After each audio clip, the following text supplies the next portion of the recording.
Welcome back to Women's Sports Update. Let's bring in 2025 right.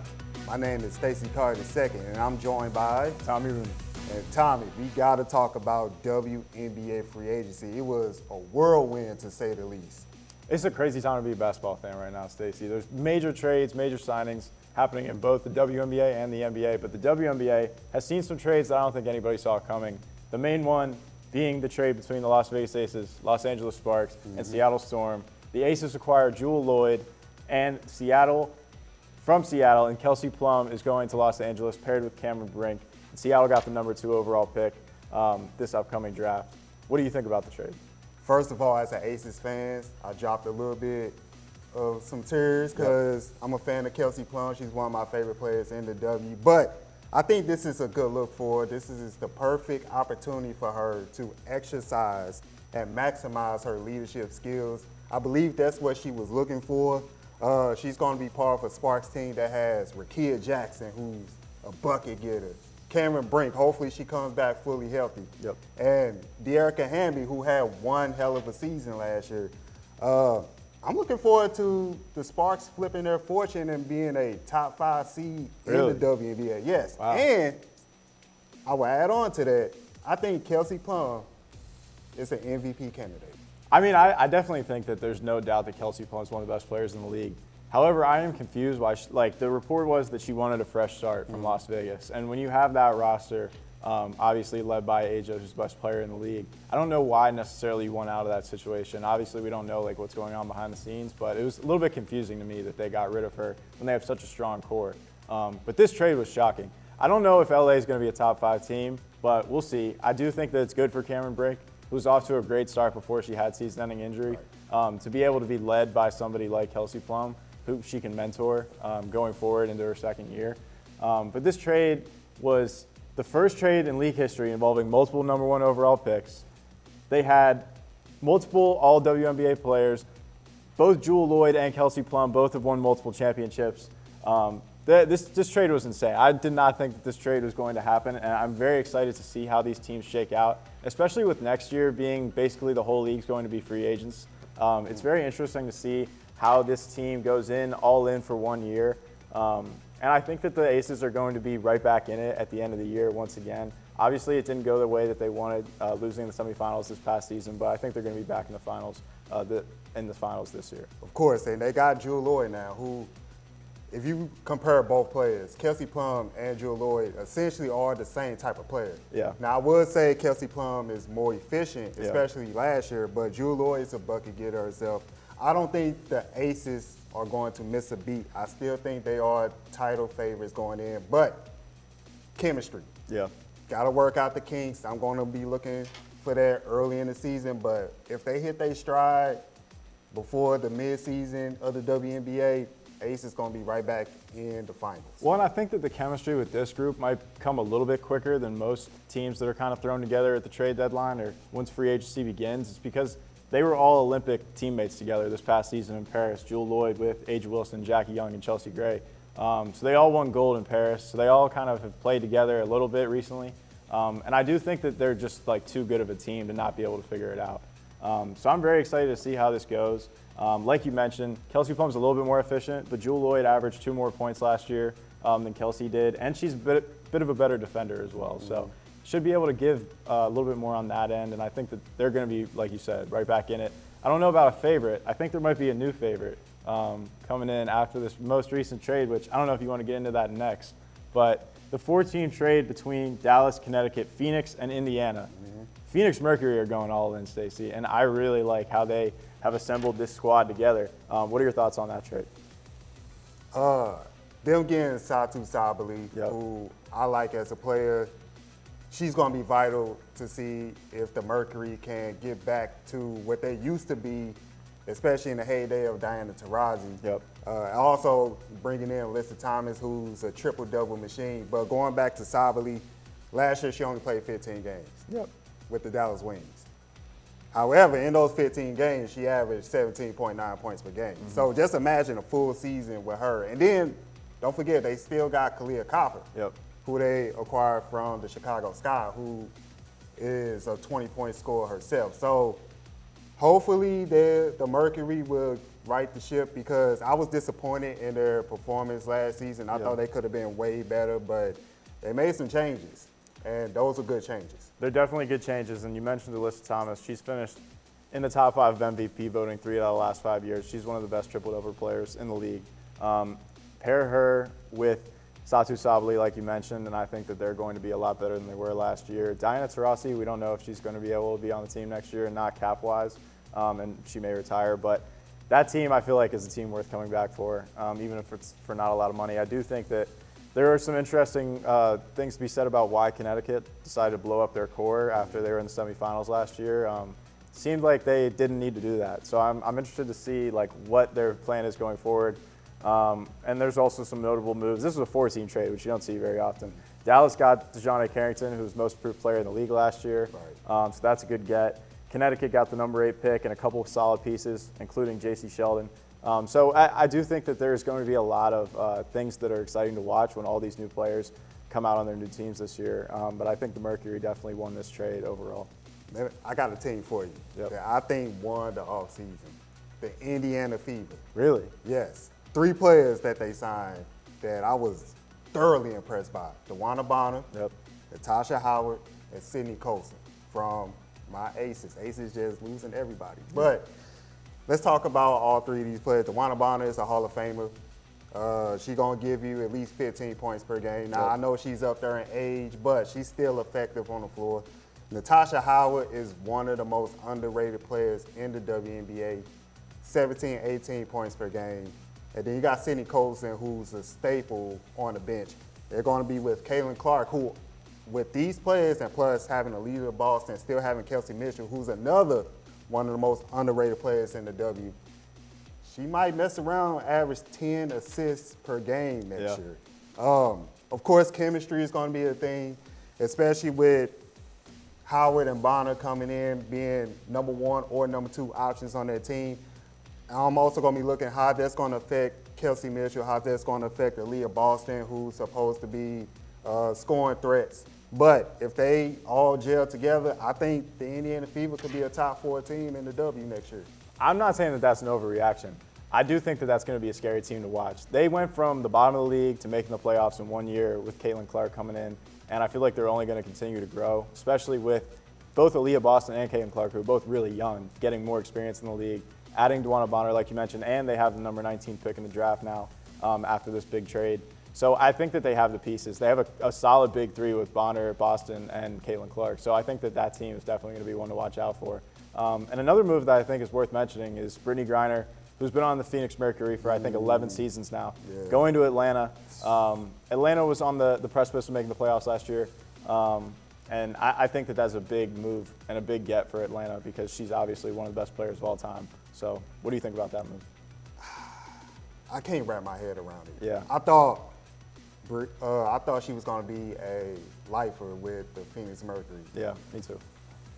She'll definitely bring a veteran presence to the Dream, who, with Ryan Howard, they're looking to turn the corner in the W because they kind of been like their team that's been in purgatory. They not up, they not down, they just flatlining. So I don't know how effective she's going to be, but she's definitely going to reclaim her top spot as far as like being an option. So I see like Ryan Howard, and then after that I see Brittany Griner getting her buckets. Absolutely.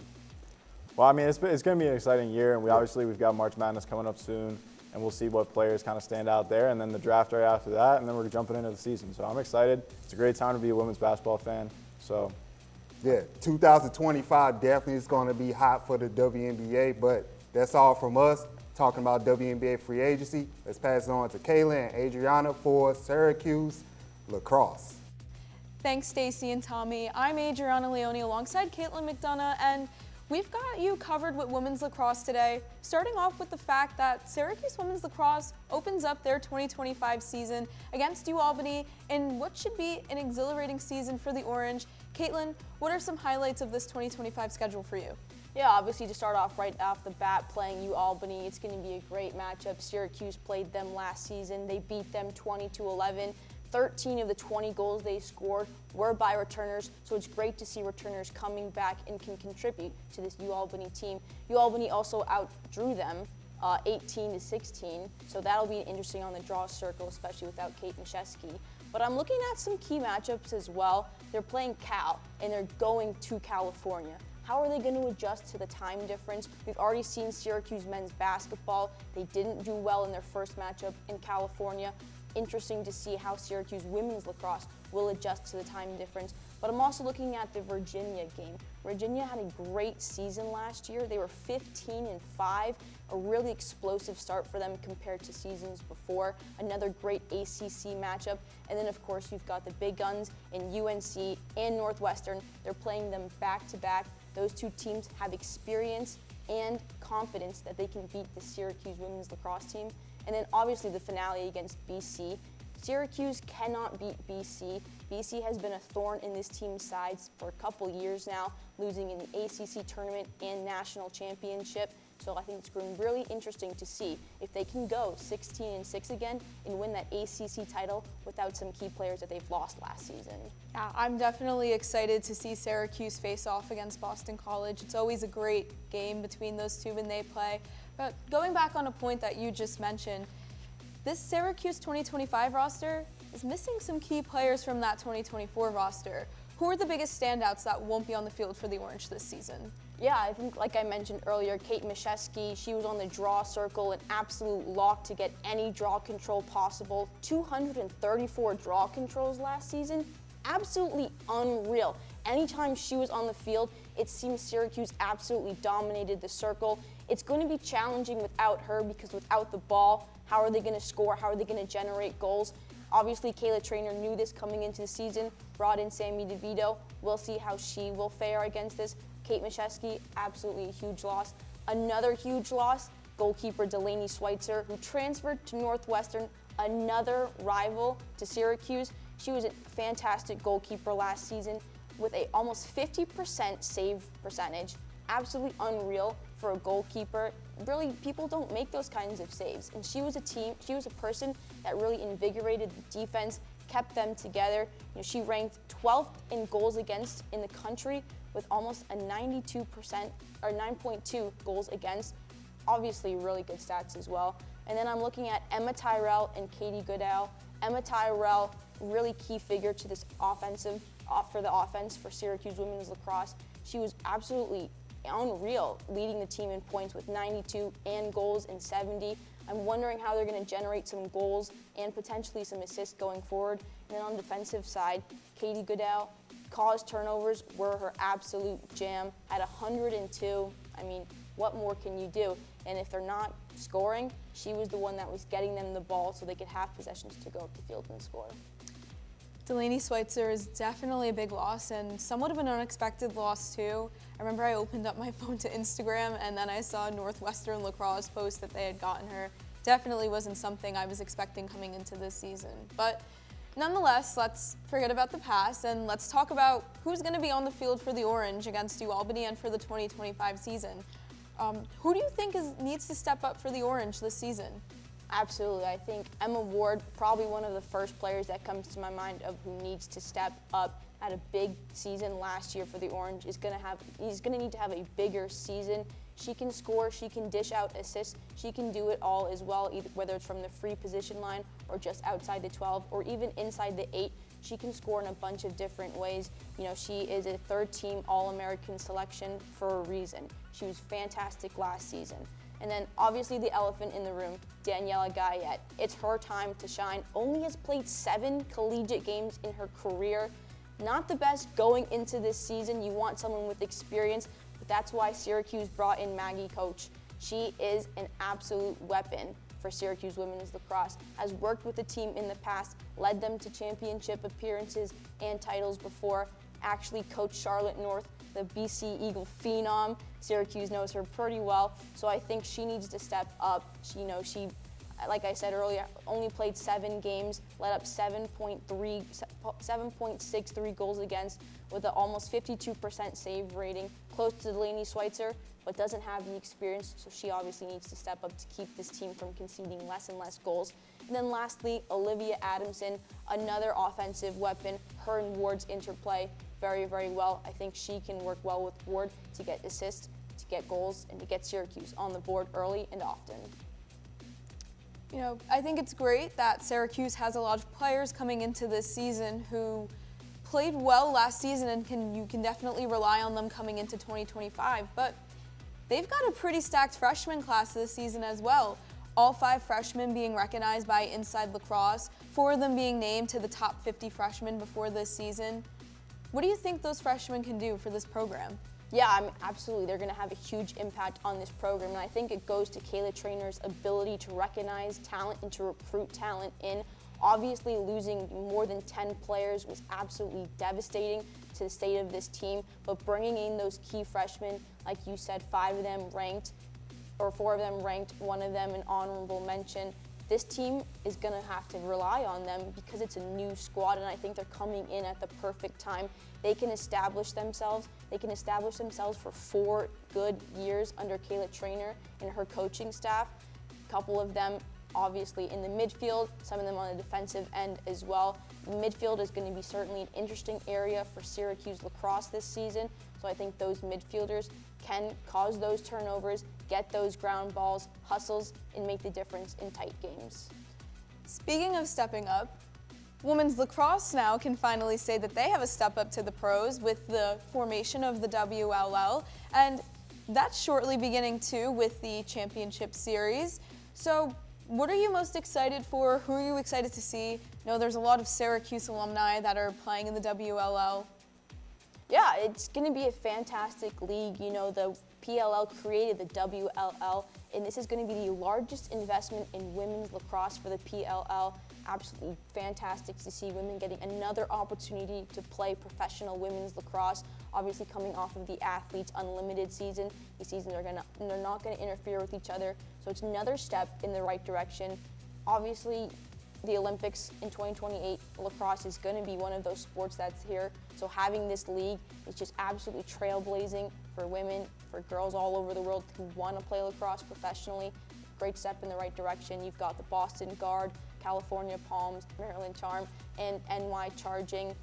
And on the NY Charging team, we've got a ton of Syracuse alum. Meg Carning, Meg Tyrell, Emily Harris-Chuck, and Emma Tyrell all played for Syracuse. They have great lacrosse IQs, great chemistry together. They know what it takes to get it done. And I think I'm most excited to see how these teams are going to fare in the Olympic Sixes format.